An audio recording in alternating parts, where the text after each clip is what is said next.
దీనికి సంబంధించి while so అంటే ఇష్యూ చేసిన రెఫరెన్స్ మెన్షన్ చేస్తూ while so today we received information that the said Sajjala Ramakrishna Reddy was detained in Delhi international airport while he was arriving from Bali Indonesia. అది కూడా వీళ్ళే చెప్తారు. రిసీవ్డ్ ఇన్ఫర్మేషన్ తిరిగి వస్తుండగాని మొన్నటి నుంచి నీచమైన చర్చలు జరుపుతున్నాయి ఛానళ్లకు. వాళ్ళ డిపార్ట్మెంటే కదా, గవర్నమెంట్లో వాళ్ళే ఉన్నారు కదా. ఈ ఇన్ఫర్మేషన్ ఉన్నా తెలియదా? ఎక్కడికి పోయాననేది దీంట్లో ఉంది, తిరిగి వస్తున్నాననేది ఉంది, పోవడం కాదు, ఎక్కడి నుంచి వస్తున్నాననేది ఉంది. నయం దుబాయ్ ఎట్టో పోతే ఇంకా బిజినెస్లు ఏమన్నా అనేవాళ్ళేమో, బాలీ కాబట్టి అట్లా అనుకోవడానికి లేదు. అది కూడా వేసేవాళ్ళు, నింద వేసేవాళ్ళు. అక్కడ పోయి ఏదో వ్యాపారం మొదలు పెట్టాడు ఇదని.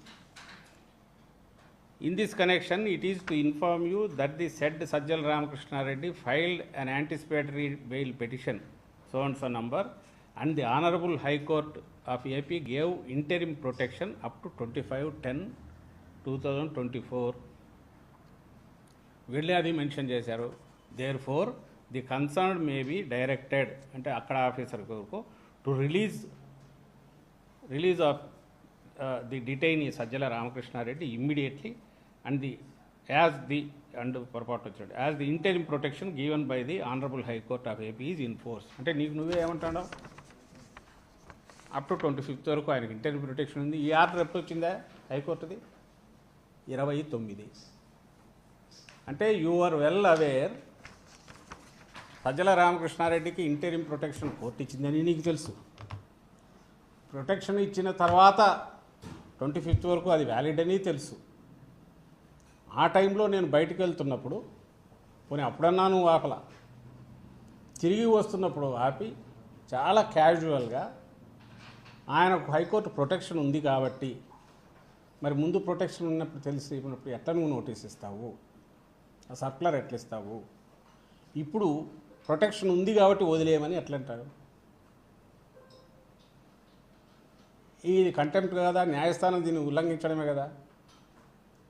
సరే దానికి కోర్టుకు వెళ్తామో అది జరుగుతుంది. కానీ నా పాయింట్ ఇక్కడ చెప్పదలుచుకునేది అంటే, ఇక్కడ ఓ ప్రభుత్వం అనేది ఉందా? అరాచకానికైనా ఒక హద్దు పద్దు ఉండదా? నువ్వు పెట్టుకున్న రూల్సో లేకుంటే నీ సిస్టమ్ ఏదైనా ఉంటే దాన్ని ఫాలో అవుతూ నువ్వు తప్పుడు ఏదైనా పెడుతుంటే పెట్టు, కోర్టుల దగ్గరికి పోతాం.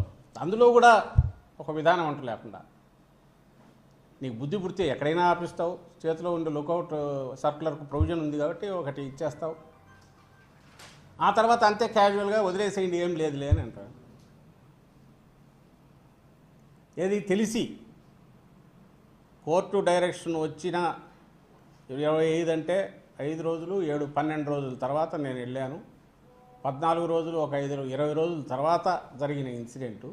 అండ్ నువ్వే ఈ లెటర్లో కూడా మెన్షన్ చేస్తావు, కోర్టు డైరెక్షన్ ఉంది కాబట్టి, ప్రొటెక్షన్ ఉంది కాబట్టి ఆయన వదిలేయండి అని. ఇది రౌడీజం అనాలనా, అరాచకం అనాలనా, ఒళ్ళు పొగరనాలనా, బరితెగింపు అనాలనా?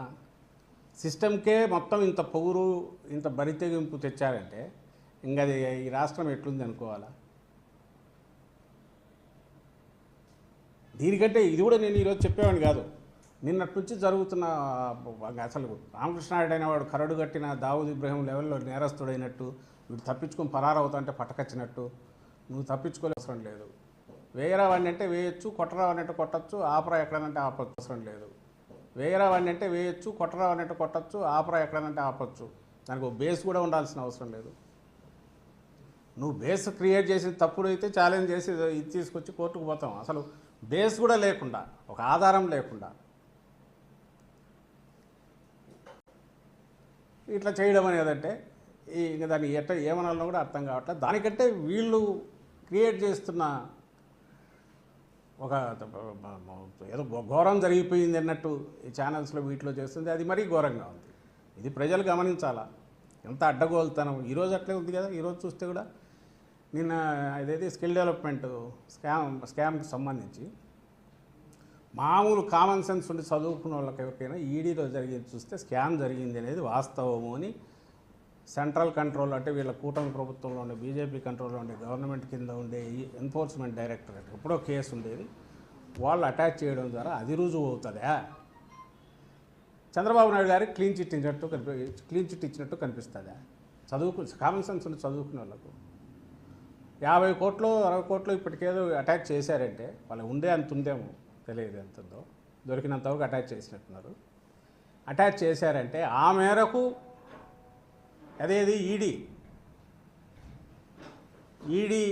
ఏదైతే క్యాష్ దీని రూపంలోనో అక్రమంగా దీన్ని చేసింది అనేది పెట్టింది అంటే దట్ ఇట్ సెల్ఫ్ ఈ స్కామ్ అని కదా.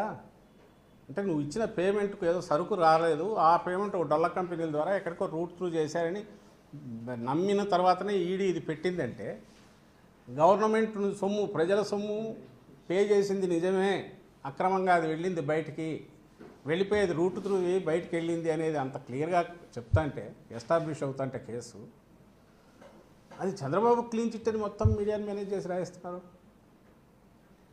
చదివే వాళ్ళు లోతుకు పోరు కాబట్టి ఓహో చంద్రబాబు నాయుడు గారు క్లీన్ చిట్ అయిపోయింది అనుకోవాలి. యాక్చువల్ అదేంటి, చంద్రబాబు నాయుడు గారి హస్తం దాంట్లో ఉందనడానికి ఉందని ఈడీ కూడా బలంగా నమ్ముతోంది. ఇంతకుముందు నమ్మే కేసు ఉంది,